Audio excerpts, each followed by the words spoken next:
Hello বন্ধুরা, আজ আমি তোমাদের সামনে আমার খুব প্রিয় পছন্দের একটি রেসিপি নিয়ে চলে এসেছি।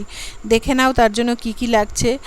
চিকেন ছোট ছোট করে কাটা, টমেটো, কাঁচা লঙ্কা কুচি, পেঁয়াজ কুচি, রসুন কুচি, আদা কুচি, নুন, হলুদ, আর হচ্ছে ধনের গুঁড়ো, জিরের গুঁড়ো, পেঁয়াজ কুচি গার্নিশিংয়ের জন্য, আর শুকনো লঙ্কার গুঁড়ো, সর্ষের তেল, লেবুর রস, সব কিছুই লাগছে। প্রথমে আমি নিয়ে নিচ্ছি চিকেনগুলো, তারপরে দিচ্ছি 1 চামচ লেবুর রস, আর দিচ্ছি নুন, দিচ্ছি হলুদ, দিচ্ছি জিরের গুঁড়ো, ধনের গুঁড়ো, মিট মশলার গুঁড়ো, পেঁয়াজ কুচি,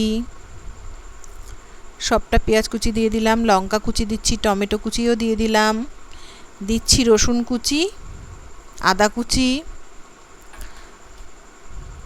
আর এখানে শুকনো লঙ্কার গুঁড়ো দিচ্ছি। এবার দিচ্ছি একটু বেসন, আর আমি নিয়েছিলাম ছাতুর গুঁড়ো দিচ্ছি। এবার সেদ্ধ করা আলুটা আমি চটকে দিয়ে দিলাম। এবার মিশিয়ে নিচ্ছি সবটা। এরকমভাবে মেখে নিতে হবে, চটকে চটকে হাতের সাহায্যে এরকমভাবে মিশিয়ে নিচ্ছি।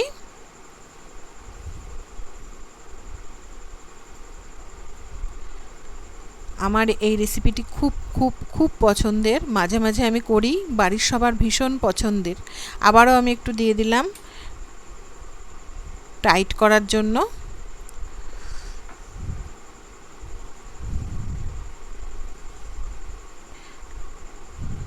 আমার বাড়িতে এগুলো খুব খায় সবাই। ছোট ছোট করে বল বল করে নিচ্ছি আমি। 6 থেকে 7টা মতন করে নেব, দেখা যাক কটা হয়।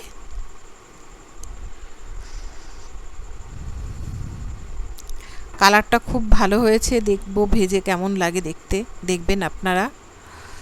আমি মাঝে মাঝে করি, আমার তো খুব ভালো লাগে। বিকালের জল খাবারেও ভালো লাগে, সকালবেলা, আর বিকালের টিফিনেও ভালো লাগে।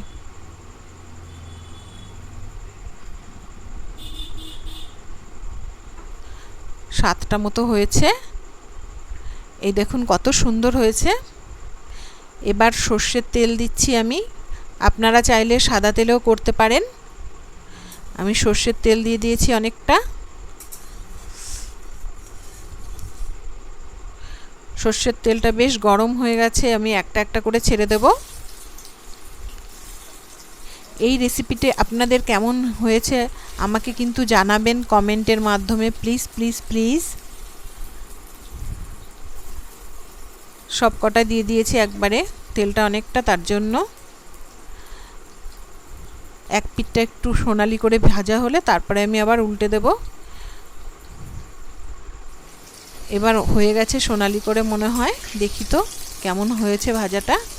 বাহ, দারুণ হয়েছে ভাজাটা, একদম দেখে নিন আপনারা, সোনালি হয়ে গেছে ভেজে।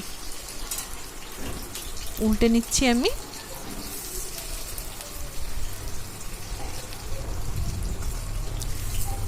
দুপুরবেলা চাইলে আপনারা ভাতের সঙ্গেও খেতে পারেন, ভালো লাগবে।